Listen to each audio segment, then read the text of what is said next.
Welcome to our YouTube channel for daily jobs update. और आज हम इस वीडियो में India post GDS recruitment 2025 online form update process के बारे में पूरी जानकारी लेकर आ चुके हैं और मेरे दोस्त आपको पूरी जानकारी देंगे।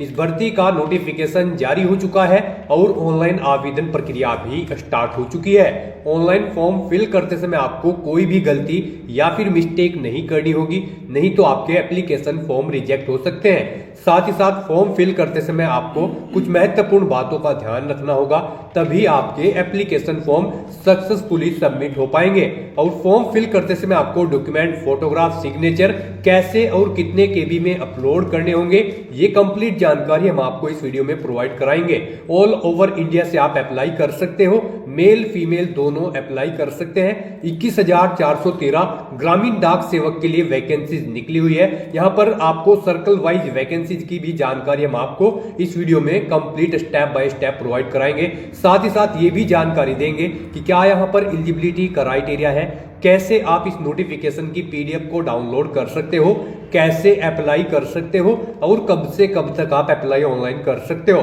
स्टेप बाय स्टेप पूरी जानकारी के लिए आपको ये वीडियो शुरू से लेके एंड तक बिना स्किप किए हुए देखनी होगी। इस वीडियो को कंप्लीटली देखने पर ही आपके सभी सवाल और डाउट क्लियर होंगे। तो चलिए दोस्तों, बिना कोई वक्त गंवाए शुरू करते हैं India post GDS recruitment 2025 online form की पूरी जानकारी। जी हाँ दोस्तों, मोबाइल, लैपटॉप या फिर डेस्कटॉप किसी भी द्वारा आप फॉर्म फिल कर सकते हो। सेम यहाँ पर इसी तरह से फॉर्म फिल होगा। यहाँ पर आपका लुकिंग इंटरफेस बस चेंज हो जाएगा, आप फॉर्म फिल सेम इसी तरह से कर सकते हो। फॉर्म फिल करने के लिए सबसे पहले आपको हमारी वेबसाइट विजिट करना होगा, जिसका लिंक आपको नीचे description plus first comment box में मिल जाएगा। और हमारे इस पेज पर विजिट करके आप यहाँ से इंडिया पोस्ट जीडीएस का ऑनलाइन फॉर्म फिल कर सकते हो। इंडिया पोस्ट डिपार्टमेंट भारतीय डाक विभाग की ओर से ग्रामीण डाक सेवक जीडीएस के लिए 21,413 वैकेंसीज निकाली गई है। ऑल ओवर इंडिया के अंतर्गत सभी सर्कल के लिए वैकेंसीज निकली हुई है। लास्ट डेट ऑनलाइन आवेदन करने की 3 मार्च 2025 है। 3 मार्च तक आप अपना ऑनलाइन फॉर्म फिल कर सकते हो। यहाँ पर 10वीं पास कैंडिडेट इस भर्ती के लिए अप्लाई कर सकते हैं। एज लिमिट 18 से 40 वर्ष है। फीस जनरल ओबीसी के लिए 100 रुपए है। SC/ST PH फीमेल को कोई भी शुल्क जमा नहीं करना होगा। ऑनलाइन मोड से आप पेमेंट कर सकते हो। कोई भी एग्जाम, कोई भी परीक्षा नहीं देनी होगी। मेरिट लिस्ट के आधार पे आपका सिलेक्शन किया जाएगा। ऑनलाइन तरीके से आप अप्लाई कर सकते हो। ऑल ओवर इंडिया से अप्लाई कर सकते हो। इंडिया पोस्ट GDS online.gov.in इसकी ऑफिशियल वेबसाइट है, जिससे आप ऑनलाइन अप्लाई कर सकते हो। इंपोर्टेंट लिंक सेक्शन के अंतर्गत ऑफिशियल नोटिफिकेशन पीडीएफ लिंक पर आप जैसे ही क्लिक करोगे तो इसकी पीडीएफ ओपन हो जाएगी। जी हाँ दोस्तों, जीडीएस का ऑनलाइन नोटिफिकेशन है। आप यहां से कंप्लीट डिटेल चेकआउट कर सकते हो। रजिस्ट्रेशन, ऑनलाइन एप्लीकेशन या फिर एडिट करेक्शन विंडो की यहां पर आपको जानकारी दे दी गई है। और यहां पर आपको सबसे पहले आवेदन करने की डेट दी गई है। उसके बाद में आप यहां पर जैसे इस पीडीएफ को नीचे स्क्रॉल डाउन करोगे तो आप यहां पर देख सकते हो, इसमें ब्रांच पोस्ट मास्टर BPM और साथ ही साथ assistant branch post master ABPM और डाक सेवक की यहाँ पर ये पोस्ट है, ग्रामीण डाक सेवक की। साथ ही साथ यहाँ पर आपको सैलरी की जानकारी दी गई है। जो BPM की पोस्ट है इसके लिए 12,000 से 29,380 है। ABPM डाक सेवक के लिए 10,000 से 24,470 सैलरी है। इसी तरह एज लिमिट 18 से 40 वर्ष है। यहाँ पर SC/ST के लिए 5 साल की छूट दी जा रही है। OBC के लिए 3 साल की एज रिलैक्सेशन है। EWS के लिए कोई रिलैक्सेशन नहीं है। PWD के लिए 10 साल की है। PWD प्लस OBC के लिए 13 साल, PWD यहाँ पर और SC/ST के लिए 15 साल की एज रिलैक्सेशन है। क्वालिफिकेशन की बात करें तो 10वीं पास कैंडिडेट फॉर्म फिल कर सकते हैं। जी हाँ दोस्तों, यहाँ पर अदर क्वालिफिकेशन की जानकारी भी दी गई, जैसे कि knowledge of computer, knowledge of cycling और साथ साथ यहाँ पर आप देख सकते हो इसमें बाकी की जानकारी भी आपको दी गई है, जैसे कि यहाँ पर आपको सिलेक्शन क्राइटेरिया और हाउ टू अप्लाई की डिटेल दे दी गई है। सिलेक्शन क्राइटेरिया में आपका जो यहाँ पर मेरिट लिस्ट रहेगी उसकी यहाँ पर आपको जानकारी दे दी गई है। और साथ ही साथ हाउ टू अप्लाई प्रोसीजर के अंतर्गत फोटोग्राफ, सिग्नेचर, डॉक्यूमेंट्स कैसे और कितने केबी में आप अपलोड कर सकते हो, कंप्लीट जानकारी आपको पीडीएफ में ही दे दी गई है। स्क्रॉल डाउन करते हुए आज पीडीएफ से पूरी डिटेल यहां पर रीड आउट कर सकते हो। जी हाँ दोस्तों, अप्लाई करने से पहले आपको नोटिफिकेशन की पीडीएफ पूरा पढ़ना अनिवार्य है। साथ ही साथ यहाँ पर circle wise post notice PDF link पर जैसे आप क्लिक करोगे तो यहाँ पर सर्कल वाइज वैकेंसीज ओपन हो जाएगी। यहाँ पर आंध्र प्रदेश के लिए जैसे कि 1215 वैकेंसीज है। इसी तरह से आप सभी सर्कल के लिए वैकेंसी चेकआउट कर सकते हो। साथ ही साथ कैटेगरी वाइज वैकेंसीज भी आपको यहाँ पर दे दी गई है। तो कुल मिलाकर यहाँ पर 21,413 वैकेंसीज निकली है।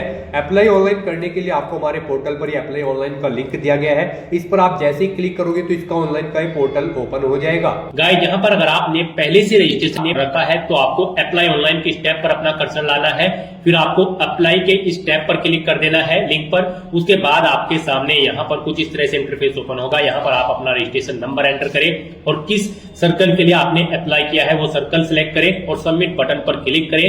फिर आपको आपके डैशबोर्ड में लॉगिन कर दिया जाएगा, वहां से आप अपना फॉर्म अप्लाई कर लें। और अगर आप यहाँ पर इस भर्ती के लिए फर्स्ट टाइम अप्लाई करने जा रहे हो तो सबसे पहले यहाँ पर आपको अपना रजिस्ट्रेशन करना होगा।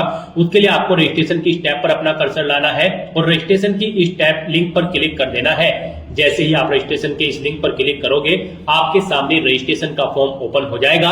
गाइस यहाँ पर मोबाइल से कंप्यूटर पर सेम आपका एप्लीकेशन फॉर्म भरा जाएगा। यहाँ पर कोई डिफरेंस नहीं होता है मोबाइल से अप्लाई करने में और लैपटॉप से या फिर कंप्यूटर से अप्लाई करने में, बस व्यू का यहाँ पर फर्क होता है। कंप्यूटर पर आपको जो स्क्रीन होती है वो हॉरिजॉन्टल शो होती है और मोबाइल पर आपको वर्टिकल आपकी स्क्रीन शो होती है। तो यहाँ पर कोई डिफरेंस नहीं है, आप दोनों तरह से सेम वे में अप्लाई कर सकते हो। तो रजिस्ट्रेशन का फॉर्म आपके सामने कुछ इस तरह से शो होगा। यहाँ पर आकर सबसे पहले आपको अपना 10 डिजिट का मोबाइल नंबर एंटर करना है, फिर आपको वैलिडेट मोबाइल नंबर इस ऑप्शन पर क्लिक करना है। आपके मोबाइल नंबर पर एक ओटीपी आएगा, वो ओटीपी आपको यहाँ पर एंटर करके अपना मोबाइल नंबर यहाँ पर वेरीफाई कर लेना है। ऐसे ही यहाँ पर आपको अपनी ईमेल आईडी एंटर करनी है, फिर वैलिडेट ईमेल ऑप्शन पर क्लिक करना है। आपकी ईमेल आईडी पर एक ओटीपी आएगा, वो ओटीपी आपको यहाँ पर एंटर करके अपनी ईमेल आईडी को वेरीफाई कर लेना है। उसके बाद यहाँ पर आपको अपना नाम एंटर करना है। याद रहे आपका नाम यहाँ पर 10वीं की मार्कशीट के अकॉर्डिंग होना चाहिए। उसके बाद आपको अपने फादर या फिर मदर का नाम एंटर करना है, ये भी आपकी 10वीं की मार्कशीट के अकॉर्डिंग होना चाहिए। नेक्स्ट यहाँ पर आपको अपनी डेट ऑफ बर्थ इस कैलेंडर में से सिलेक्ट कर लेनी है। उसके बाद आपको अपना जेंडर सिलेक्ट करना है। यहाँ पर अगर आप ट्रांसजेंडर है तो फिर यहाँ पर आपको बताना होगा कि आप ट्रांसजेंडर मैन है या फिर वुमेन, आप ऑप्शन सिलेक्ट करें। और अगर आप मेल या फीमेल है तो आप मेल या फीमेल ऑप्शन सिलेक्ट करें। उसके बाद यहाँ पर आप अपनी कम्युनिटी सिलेक्ट करें। फिर यहाँ पर आपसे पूछा गया है आपने यहाँ पर किस स्टेट से अपनी 10वीं क्लास पास आउट की है, वो स्टेट आप सिलेक्ट करें। फिर कब आपने पास आउट की है वो ईयर आप यहाँ पर सिलेक्ट करें। उसके बाद यहाँ पर आपको ये कैप्चा कोड एंटर करना है और फिर आपको सबमिट बटन पर क्लिक कर देना है। इस तरह से यहाँ पर आपके रजिस्ट्रेशन का फर्स्ट स्टेप कंप्लीट हो जाएगा। अब यहाँ पर आपको अपना आधार नंबर एंटर करना है। उसके बाद आपसे पूछा गया है कि क्या आप पीडब्ल्यूबीडी कैंडिडेट है, अगर है तो आप यस ऑप्शन सिलेक्ट करें और अपनी डिसेबिलिटी का टाइप आप सिलेक्ट करें। और फिर अगर आप यहाँ पर पीडब्ल्यूबीडी कैंडिडेट नहीं हो तो आपको नो ऑप्शन सिलेक्ट करना है। आगे के ऑप्शन आपके सामने डिसेबल कर दिए जाएंगे। फिर आपसे पूछा गया है हाई स्कूल में आपने कौन कौन सी लैंग्वेजेस पढ़ी हैं, यहाँ पर आप ऑप्शन सिलेक्ट कर लें। जो जो लैंग्वेजेस आपने यहाँ पर हाई स्कूल में पढ़ी है वो लैंग्वेज आप यहाँ पर सिलेक्ट करके ओके करें। उसके बाद यहाँ पर आपसे पूछा गया है कि क्या आप करंट में एम्प्लॉय हैं, अगर है तो यस ऑप्शन सिलेक्ट करें और फिर बताएं क्या आपके पास एनओसी अवेलेबल है, अगर है तो यस करें, नहीं तो नो ऑप्शन सिलेक्ट करें। फिर आप एलिजिबल नहीं होंगे अप्लाई करने के लिए। और अगर आप एम्प्लॉय नहीं है तो यहाँ पर आपको नो ऑप्शन सिलेक्ट करना है। आगे का ऑप्शन ऑटोमेटिकली आपके सामने डिसेबल्ड कर दिया जाएगा। उसके बाद यहाँ पर आपको अपना फोटो और सिग्नेचर अपलोड करने हैं। यहाँ पर आपका फोटो जेपीजी फॉर्मेट में होना चाहिए। साइज आपके फोटो का 50 केबी से कम होना चाहिए। डायमेंशन उसकी 200 इंटू 230 पिक्सल में होनी चाहिए। इस तरह से यहाँ पर आपको चूज फाइल बटन पर क्लिक करना है, फाइल को सिलेक्ट कर लेना है और अपना फोटो यहाँ पर अपलोड कर देना है। फिर यहाँ पर आपको अपने सिग्नेचर अपलोड करने हैं। सिग्नेचर भी आपके जेपीजी फॉर्मेट में होने चाहिए, 20 केबी से कम होने चाहिए, 200 डीपीआई उनका होना चाहिए और डायमेंशन उनकी 140 इंटू 60 पिक्सल होनी चाहिए। यहाँ पर भी आपको चूज फाइल बटन पर क्लिक करना है, फाइल को सिलेक्ट करना है और अपने सिग्नेचर को अपलोड कर देना है। अगर आपका फोटो या सिग्नेचर यहाँ पर छोटे या बड़े हैं तो आप इन्हें रिसाइज कर सकते हैं। गूगल में जाकर आप कोई भी इमेज रिसाइजर की वेबसाइट ओपन करके उसमें आप अपना फोटो और सिग्नेचर इनके अकॉर्डिंग यहाँ पर सेट कर सकते हो। तो इस तरह से अपनी ये डिटेल फिल करने के बाद अब आपको सबमिट ऑप्शन पर क्लिक कर देना है। फिर यहाँ पर आपने रजिस्ट्रेशन के फॉर्म में जो भी डिटेल्स प्रोवाइड कराई है उनका प्रीव्यू आपको शो कर दिया जाएगा। आपको सभी डिटेल्स केयरफुली चेकआउट करनी है। सभी डिटेल्स ओके है तो आप इस चेकबॉक्स को ओके करें और सबमिट बटन पर क्लिक कर दें। इस तरह से यहाँ पर आपका रजिस्ट्रेशन सक्सेसफुली कंप्लीट हो जाएगा। आपको एक रजिस्ट्रेशन नंबर प्रोवाइड करा दिया गया है। ये रजिस्ट्रेशन नंबर आपकी रजिस्टर्ड ईमेल आईडी और मोबाइल मोबाइल नंबर पर भी सबमिट कर दिया जाएगा। इसे आपको केयरफुली नोट डाउन करके रख लेना है फ्यूचर यूज के लिए। और यहाँ पर अब आपको कंटिन्यू टू अप्लाई इस ऑप्शन पर क्लिक कर देना है। नेक्स्ट आपके सामने कुछ इस तरह से इंटरफेस ओपन होगा। यहाँ पर अब आपको सर्कल सेलेक्ट करना है, जिस सर्कल के लिए आप यहाँ पर जीडीएस की पोस्ट के लिए अप्लाई करना चाहते हैं। गाइड आपको हमारी वेबसाइट के इसी पेज पर इस circle wise post notice PDF का लिंक दिया गया है। जैसे ही आप इस लिंक पर क्लिक करेंगे आपके सामने यहाँ पर वैकेंसीज की ये पीडीएफ ओपन हो जाएगी। यहाँ से आप चेकआउट कर सकते हो कौन से सर्कल में कौन सी लैंग्वेज यहाँ पर रिक्वायर्ड है और कौन सी कैटेगरी के लिए कितनी नंबर ऑफ वैकेंसीज है। साथ ही देख सकते हो कितनी टोटल नंबर ऑफ वैकेंसीज है। आप यहाँ से वैकेंसीज की डिटेल चेकआउट करें, उसके बाद यहाँ पर आप अपना सर्कल सेलेक्ट करें जिस सर्कल के लिए आप अप्लाई करना चाहते हैं और फिर आप सबमिट बटन पर क्लिक कर दें। उसके बाद यहाँ पर आपके रजिस्टर्ड मोबाइल नंबर पर एक ओटीपी जाएगा। वो ओटीपी यहाँ पर आपको एंटर करना है, फिर आपको ये कैप्चा कोड यहाँ पर एंटर करना है और उसके बाद नेक्स्ट ऑप्शन पर क्लिक कर देना है। नेक्स्ट आपके सामने कुछ इस तरह से इंटरफेस ओपन होगा। अब यहाँ पर आपको अपनी एड्रेस की डिटेल देनी है। आप अपना कम्युनिकेशन एड्रेस एंटर करें, उसके बाद आप अपना परमानेंट एड्रेस यहाँ पर एंटर करें। और अगर आपका परमानेंट एड्रेस आपके कम्युनिकेशन एड्रेस के अकॉर्डिंग सेम है तो आप सेम है कम्युनिकेशन एड्रेस इस चेकबॉक्स को ओके कर दें। ऑटोमेटिकली आपका परमानेंट एड्रेस आपके कम्युनिकेशन एड्रेस के अकॉर्डिंग फिल हो जाएगा। फिर यहाँ पर आपको अपनी क्वालिफिकेशन की डिटेल प्रोवाइड करनी है। यहाँ पर आपका पासिंग ईयर जो 10वीं का है वो ऑटोमेटिकली आपको फिर मिल जाएगा जो आपने पीछे प्रोवाइड कराया था। और यहाँ पर अब आपको अपना बोर्ड सिलेक्ट करना है, किस बोर्ड से आपने अपनी 10वीं क्लास पास आउट की है। गाइस यहाँ पर भारतीय डाक विभाग ग्रामीण डाक सेवक की इस पोस्ट पर अप्लाई करने के लिए आपका 10वीं क्लास पास आउट होना जरूरी है। तो यहाँ पर आपको सबसे पहले अपना बोर्ड सिलेक्ट कर लेना है, किस बोर्ड से आपने अपनी 10वीं क्लास पास आउट की है। जैसे कि अगर आपने central board of secondary education से अपनी 10वीं क्लास पास आउट की है तो फिर यहाँ पर आप अपना रिजल्ट का टाइप सिलेक्ट करें। आपका रिजल्ट मार्क्स में है, ग्रेड्स में है या फिर पॉइंट्स में है, आप ऑप्शन सिलेक्ट करें। मार्क्स में अगर है तो आप मार्क्स ऑप्शन सिलेक्ट करें। उसके बाद यहाँ पर आप अपने सब्जेक्ट दें, कौन सा सब्जेक्ट आपके पास था और फिर उसमें आपने कितने मार्क्स ऑब्टेन किए हैं वो आप एंटर करें। इस तरह से आपको अपने 10वीं क्लास के सभी सब्जेक्ट्स यहाँ पर एंटर कर देने हैं और उनमें कितने मार्क्स आपने ऑब्टेन किए हैं वो आपको एंटर कर देने हैं। और अगर आपके पास board of high school and intermediate education Uttar Pradesh Allahabad इस बोर्ड से आपने अपनी 10वीं क्लास पास आउट की है तो फिर यहाँ पर आपको सिर्फ मार्क्स का ऑप्शन मिलेगा। आप मार्क्स ऑप्शन सिलेक्ट करें, उसके बाद यहाँ पर आप सब्जेक्ट सिलेक्ट करें, किस सब्जेक्ट कौन कौन से सब्जेक्ट आपके पास 10वीं में थे, कितने मार्क्स आपने ऑब्टेन किए हैं वो आप यहाँ पर सिलेक्ट करें। यहाँ पर आप अपने सब्जेक्ट सिलेक्ट करें, उनके मार्क्स की डिटेल यहाँ पर फिल कर दें। अपने सभी सब्जेक्ट के मार्क्स की एंट्री करने के बाद यहाँ पर आपसे पूछा गया है क्या आपके पास 10वीं में मैथमेटिक्स या फिर इंग्लिश थी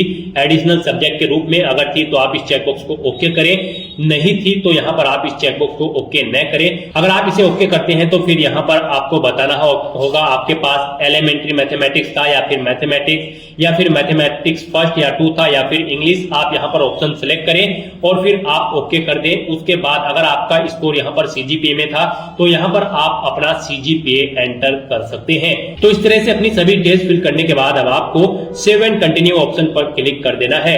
नेक्स्ट आपके सामने कुछ इस तरह से इंटरफेस ओपन होगा। अब यहाँ पर आपको अपने सर्कल की डिवीजन सिलेक्ट करनी है। आप जिस सर्कल के लिए अप्लाई कर रहे हैं उसके अंतर्गत आप किस डिवीजन के लिए अप्लाई करना चाहते हैं यहाँ पर आप अपनी डिवीजन सिलेक्ट कर लें, जिस डिवीजन के लिए आप अप्लाई करना चाहते हैं। उसके बाद आपके सामने कुछ इस तरह से इंटरफेस तो होगा। यहाँ पर अब आपको उस डिवीजन में जितने भी पोस्ट ऑफिस होंगे उनकी लिस्ट आपको शो कर दी जाएगी। आप यहाँ पर किस पोस्ट ऑफिस को फर्स्ट नंबर पर प्रेफरेंस देना चाहते हैं वो यहाँ पर आपको एंटर करना है। यहाँ पर जैसे कि अगर आप सहारनपुर डिवीजन अगर आप सिलेक्ट करते हो और सहारनपुर डिवीजन में अगियाना बीओ अगर ये पोस्ट ऑफिस है और इसे आप दूसरे नंबर पर प्रेफरेंस देना चाहते हैं तो यहाँ पर आप 2 एंटर करें इसके सामने। और यहाँ पर जैसे कि सहारनपुर डिवीजन में अहमदपुर है, अगर इस डिवीजन को आप फर्स्ट नंबर पर प्रेफरेंस देना चाहते हैं तो इसके सामने आप 1 एंटर कर दे। इस तरह से यहाँ पर आपको अपनी चॉइस के अकॉर्डिंग अपनी डिवीजन की प्रेफरेंस सेट कर देनी है। आप जिस डिवीजन को प्रेफरेंस देना चाहते हैं उसके सामने अपनी चॉइस के अकॉर्डिंग आप नंबर्स यहाँ पर एंटर कर दे। जिसे 1 पर रखना चाहते हैं उसके सामने 1, जिसे 2 नंबर पर आप रखना चाहते हैं सेकंड ऑप्शन में उसके सामने आपको 2 एंटर कर देना है। इस तरह से आपको यहाँ पर अपनी प्रेफरेंस सेट कर देनी है। यहाँ पर गाइड आपको उस डिवीजन के अंतर्गत जितने भी पोस्ट ऑफिस होंगे उनकी लिस्ट आपको यहाँ पर शो कर दी जाएगी। आपको उन सभी में अपनी प्रेफरेंस सेट कर देनी है। यहाँ पर आप क्लिक हियर के इस लिंक पर क्लिक करके ये भी चेकआउट कर सकते हो कौन से डिवीजन में कितनी नंबर ऑफ वैकेंसीज है। उसके बाद यहाँ पर आपको इस पेज को नीचे स्क्रॉल डाउन करना है, फिर डिक्लेरेशन सेक्शन में आना है, इन इंस्ट्रक्शंस को रीड कर लेना है, इस चेकबॉक्स को ओके करना है और फिर आपको सेव एंड प्रोसीड ऑप्शन पर क्लिक कर देना है। नेक्स्ट आपके सामने यहाँ पर मैसेज तो हो जाएगा, आपका एप्लीकेशन फॉर्म सक्सेसफुली सबमिट हो चुका है।